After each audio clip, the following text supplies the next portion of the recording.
जनता ने कांग्रेस को मौका दिया था और ये जनता से छीनी हुई सरकार है धन बल के आधार पर।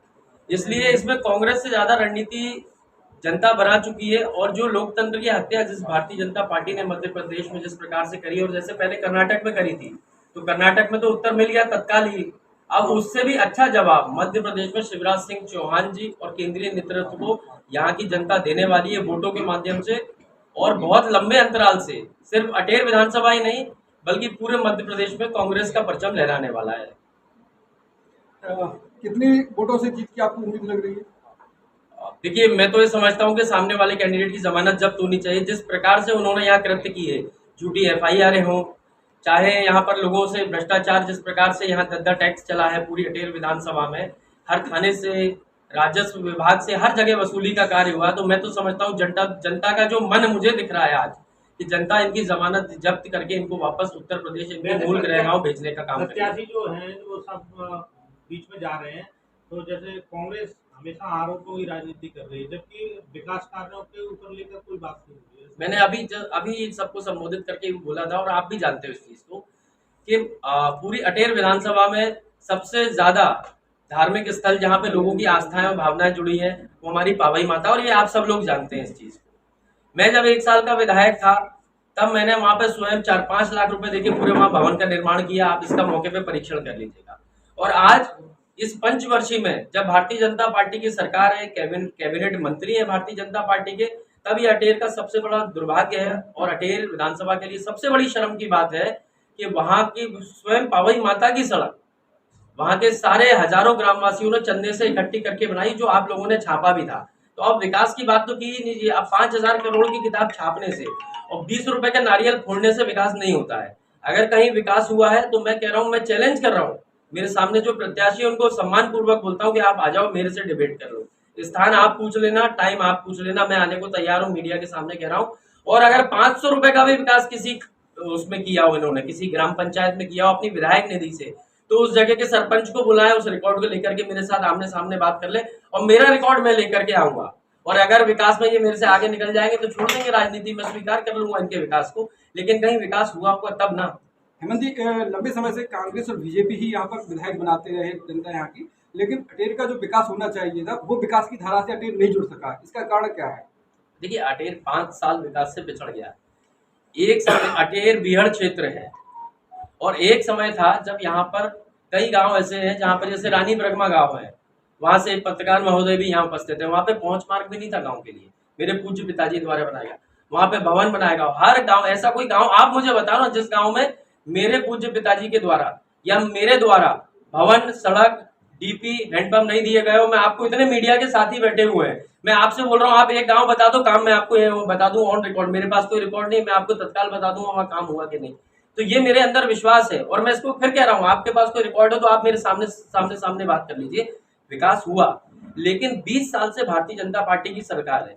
एक बार सड़क बनती है, भवन बनता है, 20 साल बाद जर्जर हो जाता है। आप भी जानते हैं, एक बार सड़क बनती है, 20 साल बाद पानी गिरना, डंपर रेत के, ये सब भारतीय जनता पार्टी के लोग चलाते हैं तो गड्ढे हो जाते हैं। लेकिन विकास की जो निरंतर गति होती है उसको वापस रीटेंडर करके, उसके मेंटेनेंस करके फिर से उनके टेंडर निकाल के बनाया जाता है।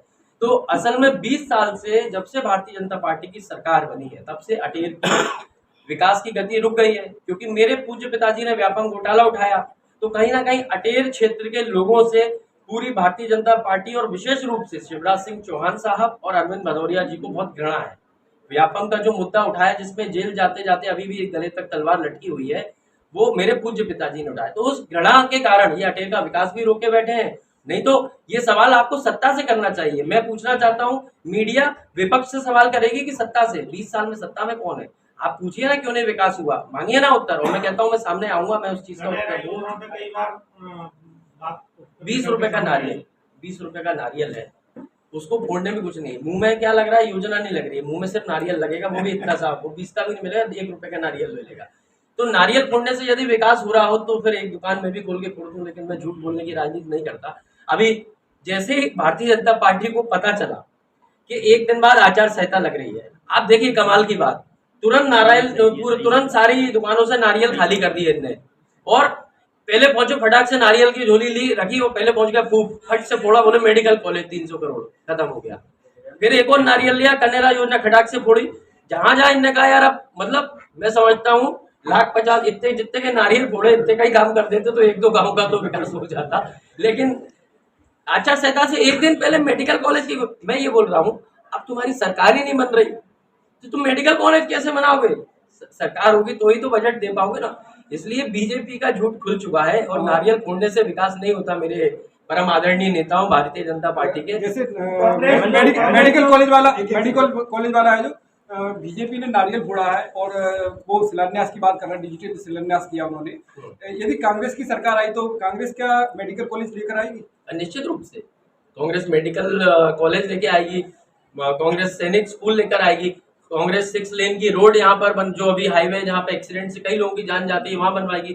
जितने धार्मिक तीर्थ स्थल है, चाहे पावई हो, चाहे मघेरा हो, चाहे बोरेश्वर हो, चाहे कौशल, जितने भी बड़े धार्मिक स्थल है जहाँ लोगों की आस्था है उसका नवीनीकरण होगा, सौंदर्यीकरण होगा और उन धार्मिक स्थलों को इतना भव्य बनाया जाएगा कि लाखों लोगों के जो मेले लगते हैं वहां पे अव्यवस्थित भीड़ नहीं आएगी, बल्कि अच्छे से व्यवस्थित लोग आएंगे, वहां पे व्यवस्थित प्रसादी मिलेगी, व्यवस्थित दर्शन हो पाएंगे, लाखों श्रद्धालु आ पाएंगे और इतना भव्य उनको बनाने का काम कांग्रेस करेगी। गौशालाएं कांग्रेस बनवाएगी गांव गांव में, क्योंकि किसान आज सबसे ज्यादा पीड़ित गऊ के मारे हैं, क्योंकि गऊ माता आवारा घूम रही है और किसानों में जाके गऊ को तो नहीं पता, फसलें तबाह हो रही हैं। तो इस प्रकार के सभी काम जो सेना में भर्ती रोक दी गई है, अग्निवीर योजना के माध्यम से प्राइवेट कॉन्ट्रैक्ट कर दिया है, लोगों की नौकरी छीनी जा रही है, उस अग्निवीर को समाप्त करने का काम हमारी केंद्र की सरकार करेगी। ऐसे एक काम नहीं, कईयों काम। बाढ़ आ जाती है अटेर में, बाढ़ आ जाती है तो पूरे गांव करीब करीब ऐसे 50 गांव है जहाँ पे पानी भर जाता है, वहां पर ओवरब्रिज भी बनाएंगे और बाढ़ के निराकरण के लिए वहां पर मूलभूत समस्याएं जो अभी तक चल रही हैं उन सबको दूर करेंगे। ऐसे कई काम है, यहाँ रेलवे का फाटक है अटेर रोड पे, उस पर ओवरब्रिज बनाएंगे। ऐसे मतलब ये एक बहुत बड़ा हमने रोड मैप बना रखा है। सरकार बनेगी तो आप विश्वास रखिएगा, मैं स्वयं इस बात की जिम्मेदारी लेता हूं कि हमारी कांग्रेस पार्टी की सरकार में अटेर क्षेत्र के ऐसे काम हम लोग करके दिखाएंगे कि लोग 50 साल तक याद रखें। आप कांग्रेस के प्रत्याशी बने हैं, शुरुआत हुई है, तो कांग्रेस किन मुद्दों को लेकर आप जनता को बीच में लेंगे? मैं आपको मुद्दे बता चुका हूं जो हमारे क्षेत्रीय मुद्दे, अभी मैंने आपको कुछ बता दिए। मैं खरा मेरा साथ मत दीजिएगा और अगर खरा उतरूं तो 50 साल तक आप मेरे को आशीर्वाद दीजिएगा। ये मीडिया के माध्यम से मैं जनता तक कह रहा हूँ, एक मौका देके देखिए। भाजपा ने लोकार्पण किए हैं अटेर में, काफी मतलब उन्होंने भूमि पूजन किए हैं। अब कांग्रेस ही उनको आगे बढ़ाएगी या फिर उनमें भी मीन मेक निकाले जाएंगे? नहीं, देखिए जो काम जनता के हित से जुड़े हुए हैं, जो जनता चाहती है उस काम को तो किया ही जाएगा, उनमें कोई वो नहीं निकाला जाएगा। जनता से पूछा जाएगा। मेरा तो मैं प्रण ले चुका हूँ, जीतने के बाद मैं गांव गांव जाऊंगा, लोगों के बीच में बैठूंगा, जो लोग तय करेंगे, कोई एक व्यक्ति विशेष नहीं, कोई सरपंच नहीं, कोई फलाना ठेकेदार नहीं, जो पूरा गांव तय करेगा उस काम को किया जाएगा और वो जनता की जो मांग होगी उस काम को मैं करूंगा, इस चीज में कोई संदेह नहीं। भ्रष्टाचार और फर्जी मुकदमे की आपने बात करी जी, 5 साल तक आप इन मुद्दों को लेकर जनता के बीच में क्यों नहीं आए विरोध करने की? चुनावी समय पे आप क्यों? आपका प्रश्न गलत है, किसने बोला मैं नहीं आया? आप मीडिया में है, थोड़ी सी जानकारी को अपने दुरुस्त कीजिएगा। मैं आपको एक एक लेटर दिखाऊंगा, पहले मैंने उस पर आवाज उठाई कि नहीं उठाई। आपका सूचना तंत्र थोड़ा कमजोर है, फिर से उसको देखिएगा। मैंने हर झूठे केस पे आवाज उठाई, डीजीपी से लेके, गृह मंत्री से लेके, मुख्यमंत्री से लेके, मैंने हर उसमें हर सभा भाषण में आवाज उठाई, हर जगह मैंने जांच कराने की मांग करी। एसपी, आईजी, डीआईजी से समय समय पर जाकर अवगत करवाया कि ये फला मुद्दे झूठे हैं, इनमें ये झूठ कायमी हुई है, ये व्यक्ति अनुपस्थित था, इसके ऊपर ऐसा हुआ। भ्रष्टाचार के ऊपर मैं निरंतर कह रहा हूँ, लेकिन भ्रष्टाचार को कंट्रोल सरकार ही कर सकती है, ये आप भी जानते हो। प्रशासन भारतीय जनता पार्टी के, मैंने आवाज उठाई, ये बात सही है और मैंने निरंतर उठाई। शुक्रवार का जमीन खरीदी घोटाला बहुत था। हाँ, मैंने लोकायुक्त में उसकी जांच भी बैठा के रखी है, एसडीएम दास सिकरवार, मैंने स्वयं अपने लेटर पैड पे शिकायत करी है और आज जांच चल रही है उसकी लोकायुक्त में। मैंने तो हमेशा उठाई है, इस चीज को तो कोई कह नहीं सकता कि मैंने आवाज नहीं उठाई हो। निरंतर मैंने आवाज उठाई। ये बात हो सकती है कि 26 नहीं होगी, ये हो सकता है आप लोगों ने नहीं किया, मैंने आवाज उठाने में अरविंद भदौरिया के खिलाफ आपके तीसरा चुनाव है, उपचुनाव में आपने अरविंद भदौरिया को हराया, दूसरे चुनाव आप हार गए, तीसरा ये चुनाव है। इस समय सत्ता विरोधी लहर भी है, तो इस चुनाव को कैसे देखते हैं और क्या अंतर रहेगा उन दोनों चुनाव से?